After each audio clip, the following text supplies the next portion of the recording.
Welcome to the newspaper review. My name is William Tabule, and on the newspaper review today, I have Victor Sioku here with me. Thank you, sir. Welcome. Thank you, sir. And together we're going to go through the newspaper headlines, today being the 12th day in the month of July 2023. Yes, a lot has been going on, and we're going to see all of that has happened within the last 24 hours right here. We'll get to analyze them. Don't forget, you're also part of this program.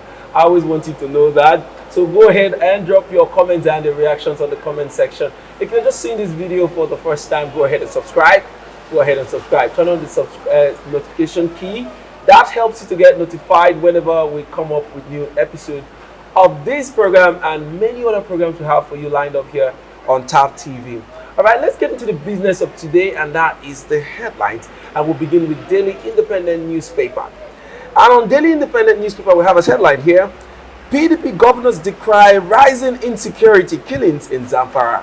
Plateau orders charge federal government, INEC, security agencies over Bayelsa, Kogi, Imo Gubo polls.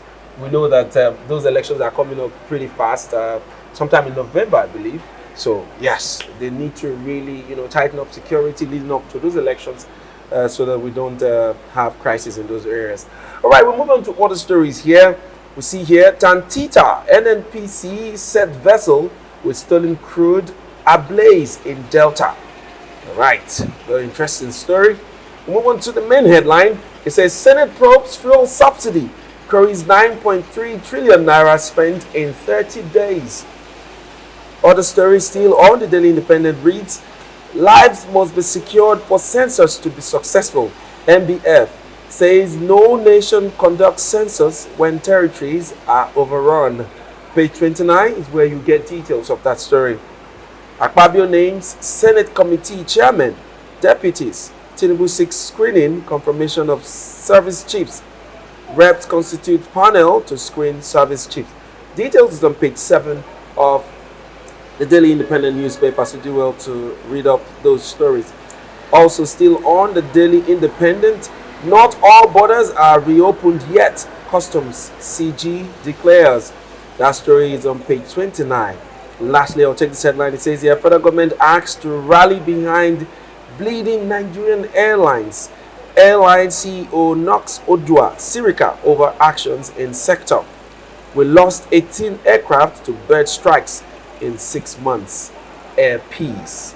All right, let's go into the details right now. Victor, well, I'm sure you saw the breaking news about Tantita. It's also here on Daily Independent. It's been making the rounds within the last 24 hours. A lot of people are talking about that 800,000 barrel of crude oil that was being shipped out, out of the country under the radar. And kudos to Tantita Security Services. They were able to apprehend that. And then, of course, the vessel has been declared destroyed today. What's your take on that story? Well, congratulations to Tantita Services, which is being owned by the former militant general government, Tom Polo. Okay, well, kudos to them. And let's not forget that last year, October, they also caught another vessel. Yeah. And they were also able to get a channel where crude oil, that's a pipeline where crude oil has been stolen from. Yeah. For that was almost 12 years. Yeah. For almost 12 years, that's about 600 million barrel was being removed almost every day from that channel. That's to tell you how, will I say how open? You cannot tell me that this is deep or hidden. How open criminals have been milking the nation dry.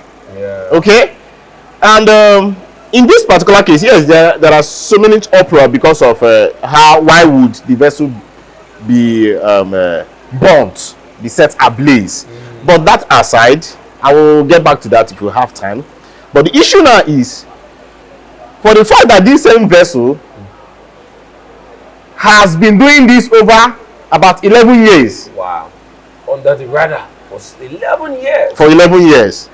This same vessel was caught some time ago, and the the people that were involved, I mean, the foot soldiers, not the real owners. It's true. Okay. I like the way you said that. Yes. It's not the people of that vessel that are the main guys. Yes. We have people at the top. Yes. How is it possible that this vessel has survived the 11 years undetected on our waterways, coming in and moving out? No, it was actually, it was detected. It was even captured. The foot soldiers were caught. All of a sudden, the case just died off. Okay, so see, we are not a serious country, because how can such thing happen? Nobody was found wanting or guilty.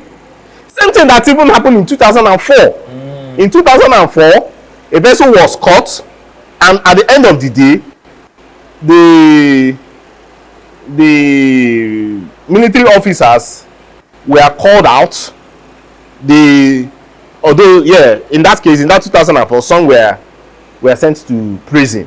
Okay, but it was still not finished, because there were some people that were supposed to have indicted or sent to prison, but at the end of the day, Nigeria, the more powerful ones, they will be protected, while the smaller ones will suffer the brunt. So this time around,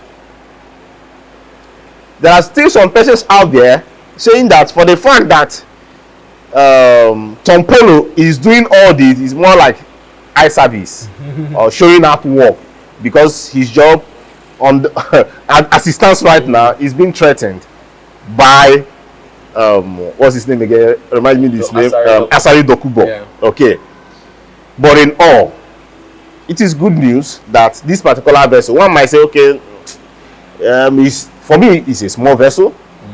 For me, when you compare what has happened over the years, remember the other big vessel that was captured that had 3 million barrels. What has happened so far?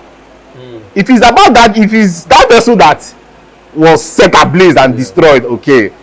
Yeah, some persons might not like the fact that why would you set ablaze a vessel? Why don't you confiscate it and sell it and make money?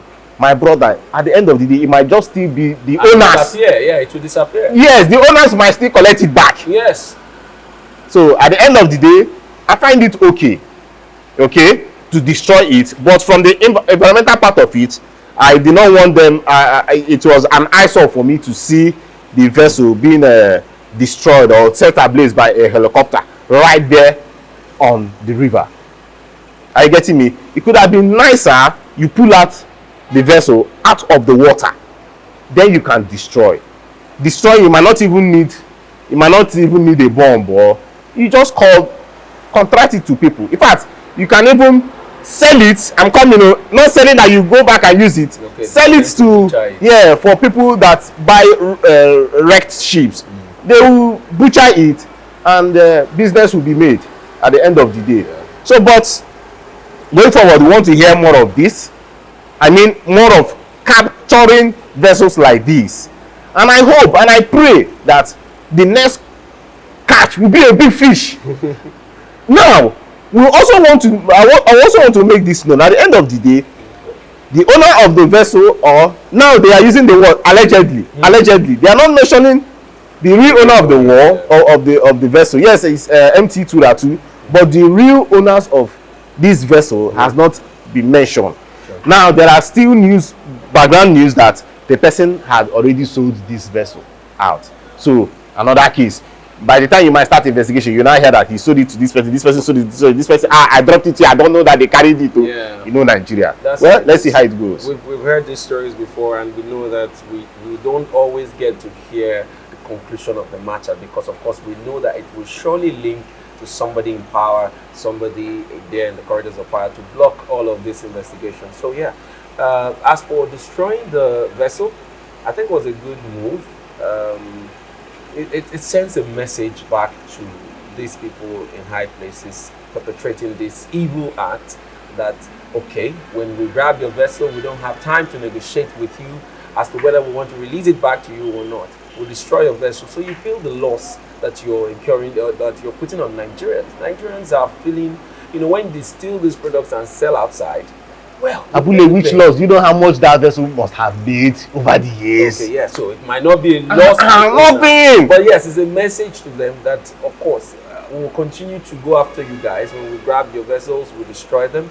Of course, I want to believe that they took out the products. I don't want to sure. No. Products. 800,000 barrels of crude would go ahead, go a long way to help in our oil, because we are also in some kind of a crisis when it comes to that aspect of crude, and so I feel that it's the right move, but we're hoping that yes, Tita will do more, not just eye service, because not for a while they've been quiet until suddenly when Asari Dokubo started making a lot of, suddenly became the news of the day. It looks as though they are beginning to sense that, okay, this is constant visit to Ashu Rock. He's always there now on the news, brandishing guns on his social media handle, telling them he's capable, he's a southerner, and all of that. It's clear that there's something he's looking for. So yeah, and lastly, Nigeria is a giant of Africa. Yeah. We are the big brother of Africa, more especially the ECOWAS and the West African states. But it's still not nice that when cases like this happen, many a times these vessels are found in Cameroon. Yeah. If it's not in Cameroon, it's in Equatorial Guinea. What are our leaders doing?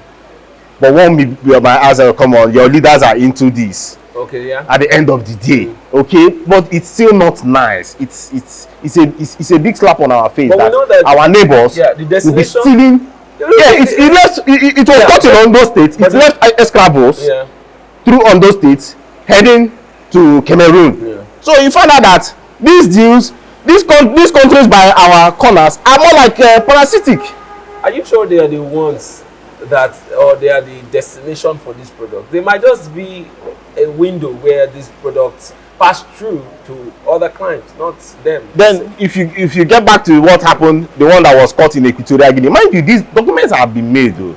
Yes, we are supposed in our own territory, okay, check these documents properly.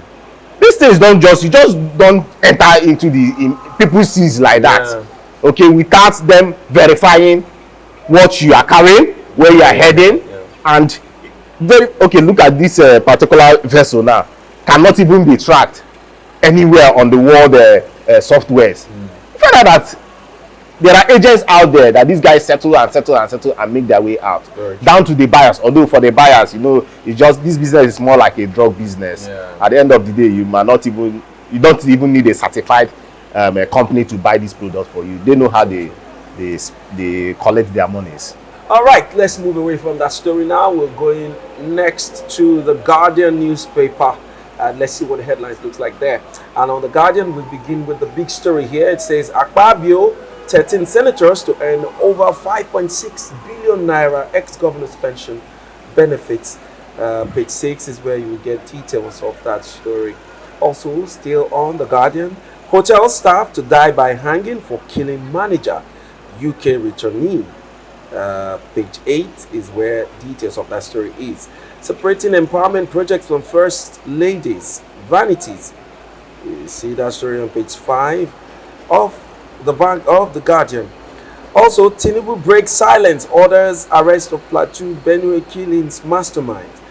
Page 6 is where you get details of that story. Reps tackle banks over illegal deductions, indiscriminate charges. You find story on page 4 of the Guardian news. But interesting one there, I wish they could really take this up about the illegal deductions in indiscriminate charges that we get from our banks and our telecommunications operators. It's very, very annoying sometimes, but well, I wish they would really focus. This has been a matter for a long time, but nothing has really come out of it because we still see these deductions take place every other day. All right, Coalition 6, Rimming Gardo's sack, revisit of 2006 report on Kwankwaso. I'm sorry. Let me take that headline once more. Say Coalition 6 Rimming Gardo's sack, revisit of 2006 report on Kwankwaso.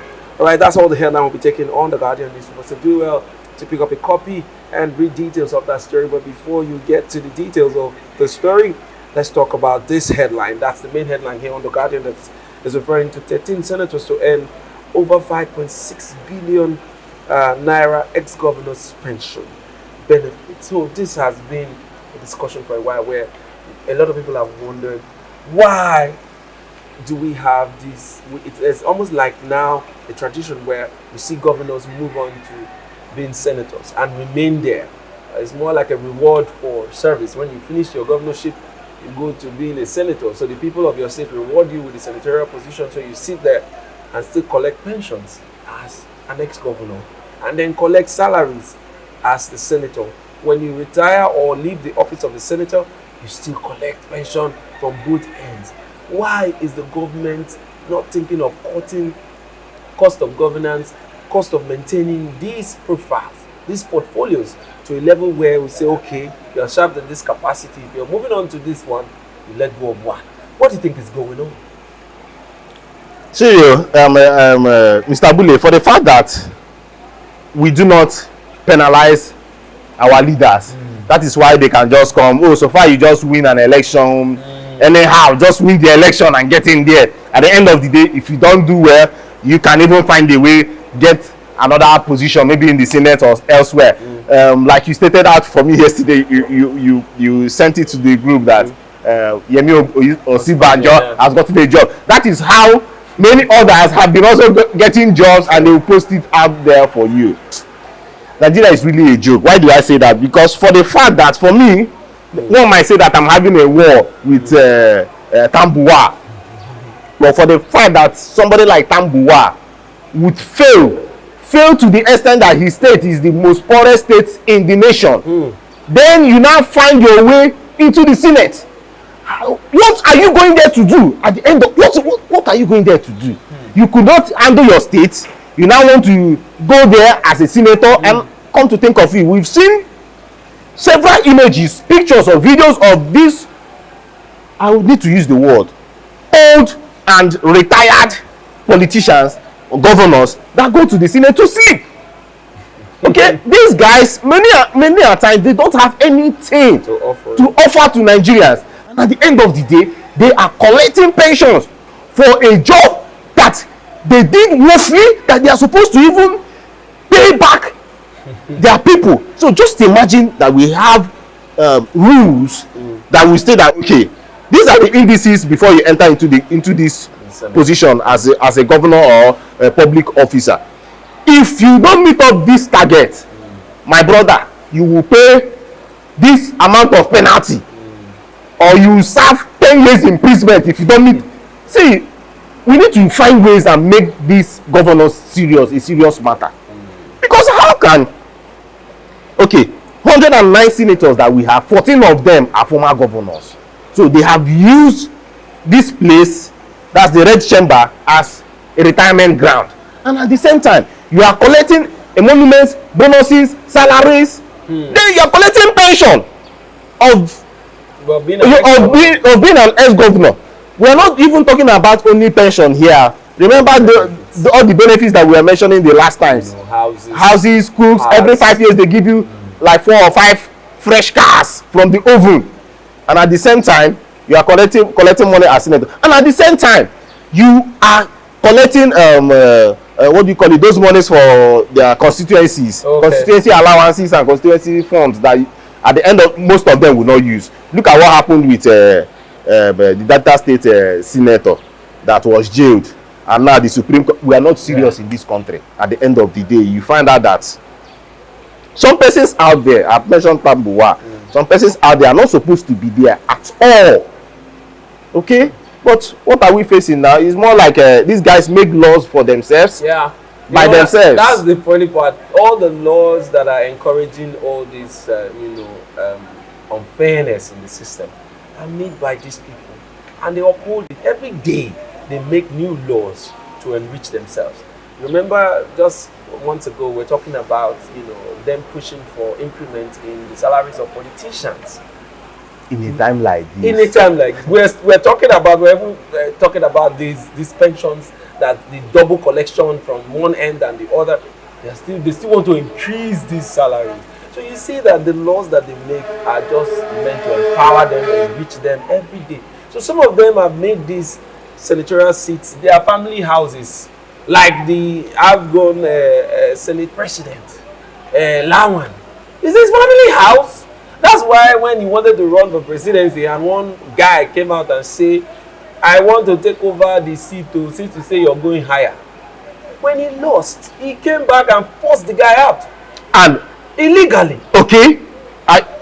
Come on. Do you know the same guy, Machinda? He might well, it's still rumor. He might become SSA to the president. Oh, so it's part of the settlement. He might, for what is happening from the news. But let's just give it some time. This might not be in the open, but how is that playing out? Like, it looks as though there was some settlement. So let it go. Don't worry. You're not losing 100%. We will still help you get something in this government. So don't allow me. So there's a lot. Let me even tell you, Mr. Bule, even the current President Bola Tinubu, remember, he was one time a governor. Yeah. So these monies that we are even talking about, he's still earning from there. And the wife had already told Nigerians, we are rich people, we are not here to siphon the economy. At the end of the day, they should also show good example. Yeah. They should. What Tinubu, what does he need even this money for? Look at somebody like Benga Daniels, which I don't cap for him. Look at Bukola Saraki. Sure. These people have said that, see, these monies we are not collecting there. And that's it. It's not so hard to do. Will they die? They will not die. Just like these other persons. Look at Comrade Oshomole. So Oshomole, as a comrade, as somebody that has, in quotes, fought for the people, and at the end of the day, at the end of the day, you go out and be collecting these monies that are supposed to, at least, even if you're creating one small institution or cottage industry or thereabout for the people, or even say, okay, these monies, I will use it and feed the poor in my community alone. But these people, if you go to their houses in their villages, go to Oju's Okalo's house and see that, what you now ask the question, what do you need all these monies for? At the end of the day, what do you need all these monies for? Look at, they gather this money and they still die. Look at Akeredolu, struggling with his life today. Okay. And then all the millions, all the money, I don't know how well it is helping him. We pray for him to recover too. But we're just telling you how transient life is. You know, all these things these politicians do every day. Somehow, they still don't grab the hold of whatever it is. The power still leave them at your deathbed. So, what we're saying is that continue to impact life by, doing things that will make people happy. I'm sure you will live longer. Your name will live longer. Today, people are calling ex-president Yar'Adua. For the short time he spent, as president, he went about doing projects that will really change Nigeria. And people talk about him every now and then because of the things that he had done within that short period of time. Most politicians, they don't want to hear their name.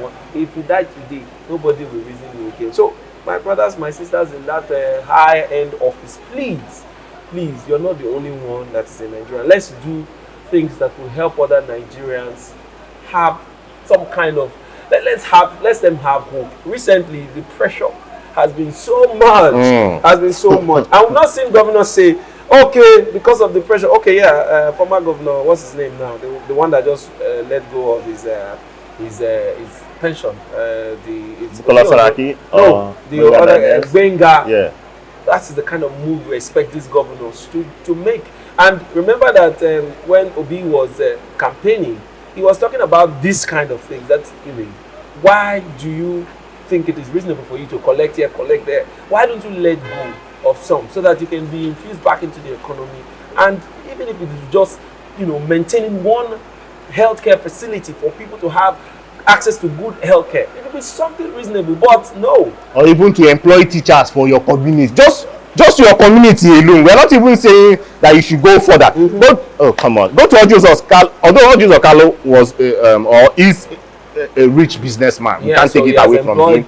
But all these monies, what are you using all this Nigerian money, government money for at the end of the day? Well, all right, so let's move away from that story. We're going to go to our last paper for the day, but that will be after this very short break. Don't go anywhere, we'll be right back. Hey there, are you looking to record your videos, do your voiceovers, and take your professional pictures? Look no further.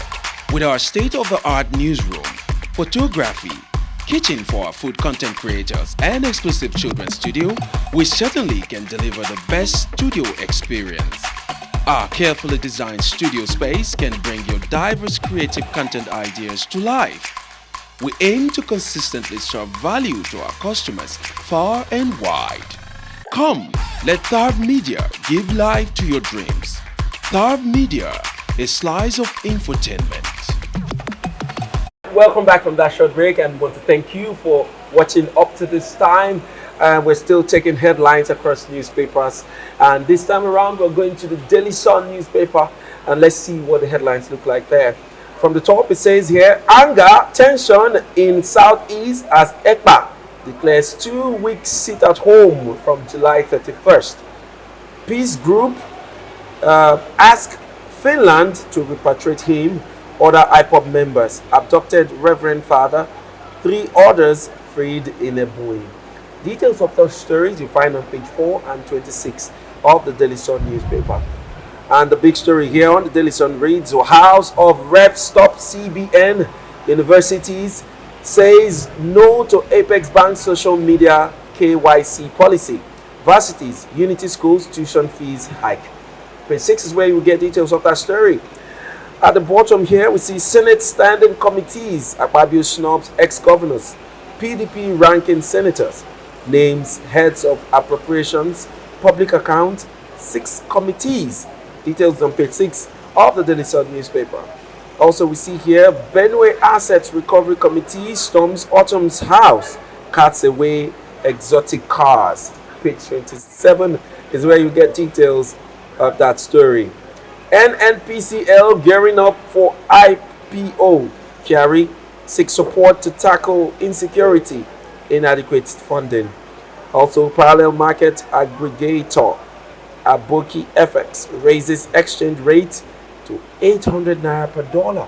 Wow. Page 2 is where you get details of that story. It's really, really, I mean. Oh my God. It's been predicted that we hit 1,000 naira. So I really, it's troubling. It's troubling. All right, let's carry on with the headlines here. We also see here, ex-Lagos Deputy Governor Oji Kutu asks political leaders to be discerning in decisions.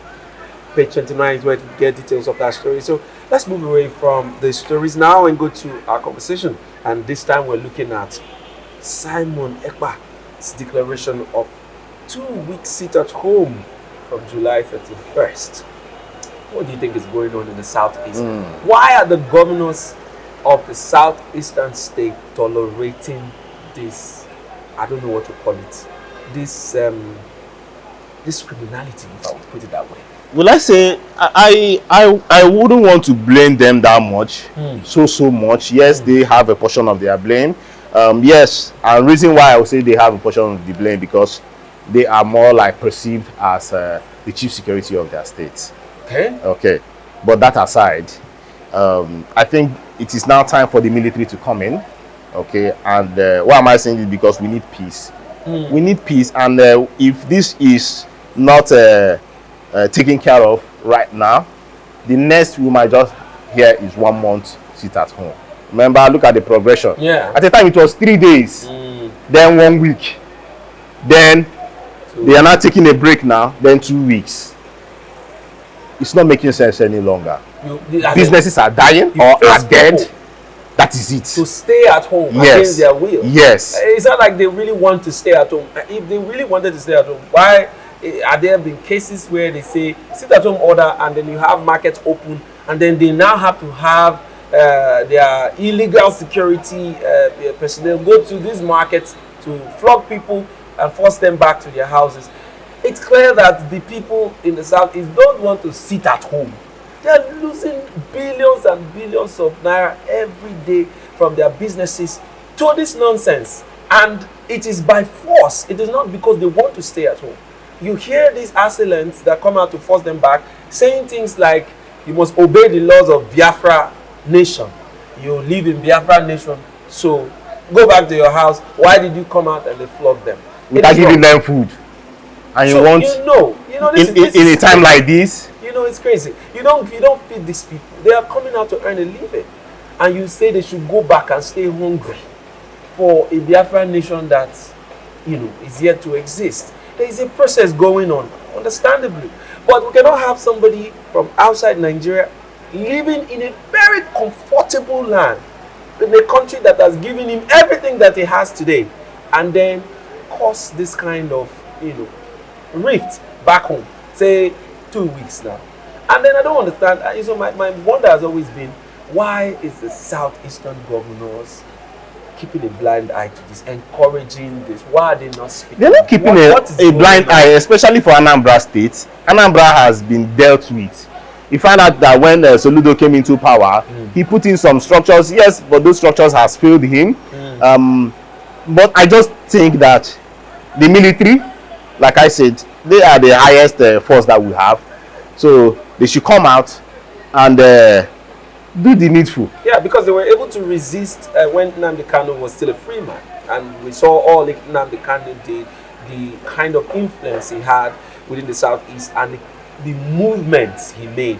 There were a lot of people that supported him, and whenever he declares any movement, people will come in their hundreds of thousands on the street to join him in his protest. So we saw the influence he had, but yet the military was able to resist him to the extent where those kind of things are no longer common sight, right? And now he's still in incarceration, even though he should be a free man today, but he's still in incarceration.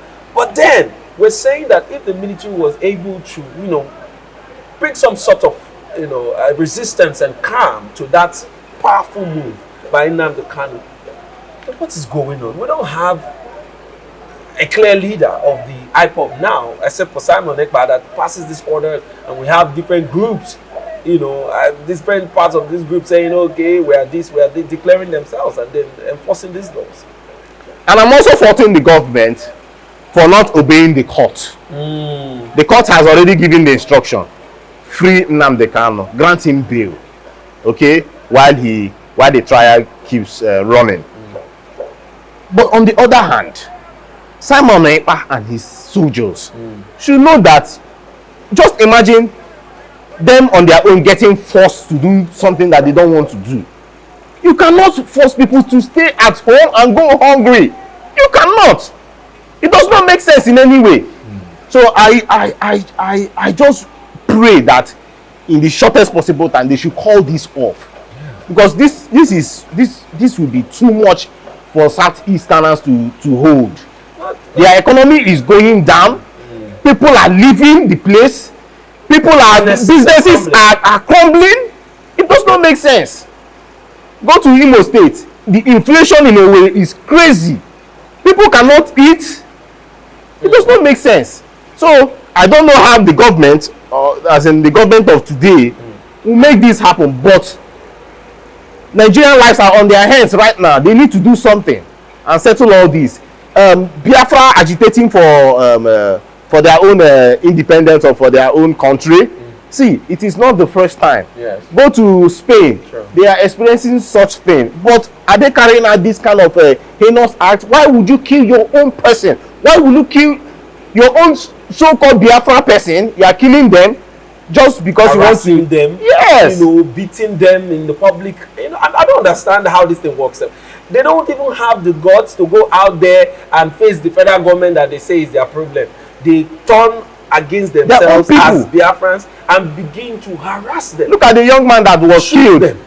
One young boy that was killed because he made a trip down to the east and he was killed. That's another concern though. You may not even remember that there is a sit-at-home order, and you're driving through to probably interstate, driving through to another place, and you might just be an unfortunate victim. So these are some of the things that the federal government needs to really pay keen interest to. Not just the federal government. That's why I was asking, what are the state governors doing as the chief security officers of their states? Don't they have the same power to, move security agencies to be able to protect the citizens of their state? I don't understand how, Anambra State Governor, what's his name, Soludo, that said, okay, I'm going to resist these people. How well is it doing it? Is he getting the support that is needed to resist these people? Or he has people that are sabotaging his efforts in doing so? But then, bottom line is, this needs to stop, and it needs to stop now. So I don't know what the federal government, it's not enough for the federal government to say Biafra can never see the light of the day today. What are the moves by the federal government to ensure that while you're saying that, you know that it's not going to be an easy ride? People are going to resist your statements.